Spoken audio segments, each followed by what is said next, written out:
Welcome back into my office. Brian here with you.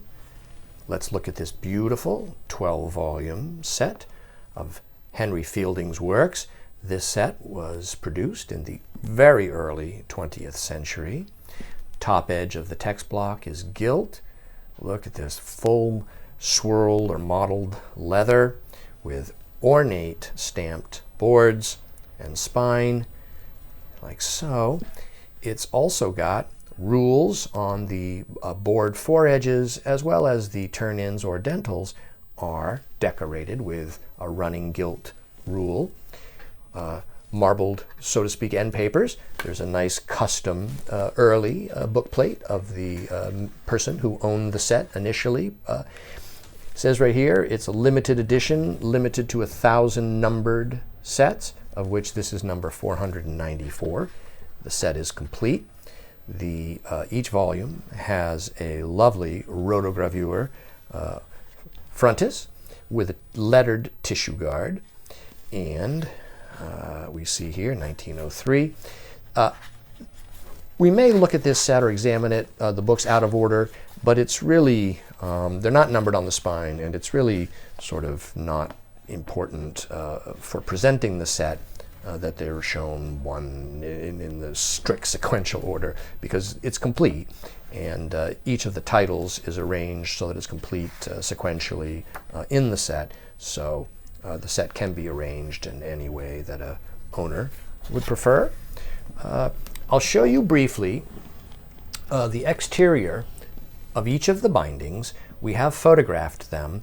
They all remain in essentially this condition. There are just a few small little condition issues worth mentioning. There is a little tiny bit of surface scuff flaking along some of the joints. All of the volumes are nice and tight and clean and sound. This volume here has the most pronounced bit of wear and slight small tiny chipping at the spine head. It blends in visually and is very easy to miss when the book is on a shelf, but it's I want to point it out so that any potential purchaser and owner of the set is aware. You'll notice that you almost don't even see it, but for some people that means something, and for others it is easy to forgive or overlook, and it means very little. I fall into that second group. I'm very forgiving of flaws of antiquarian material for the very simple reason, which is every antiquarian set and book on some level is one of a kind at this point.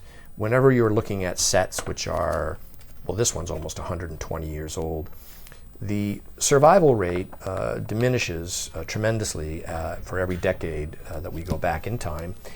And so any sets that are like this, which do survive, and the set is scarce, are going to have some kind of a condition issue. And so the question becomes, how severe is the issue? Because if you only want something that's perfect, you may well be passing up on beautiful examples along the way while you're waiting for perfection.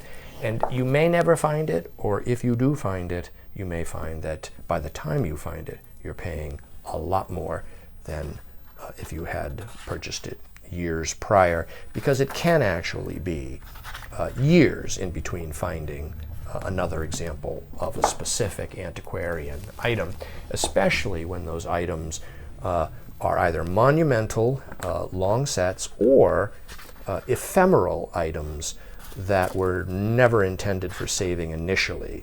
And in that area especially, scarcity is a very invisible but potent factor to weigh.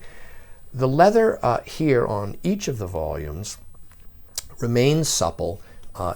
The set has been leather dressed with an archival leather treatment, so the leather is supple. It really is just a beautiful set. On a scale of 1 to 10, in my mind, this is an 8.5 to a 9.5 perhaps.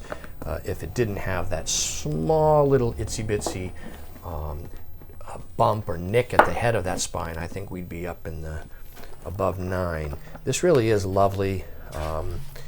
it's really pleasing. The final volume is right here, and so you've now seen them all, and if the set is of interest to you, it is available now online from me, Brian DiMambro.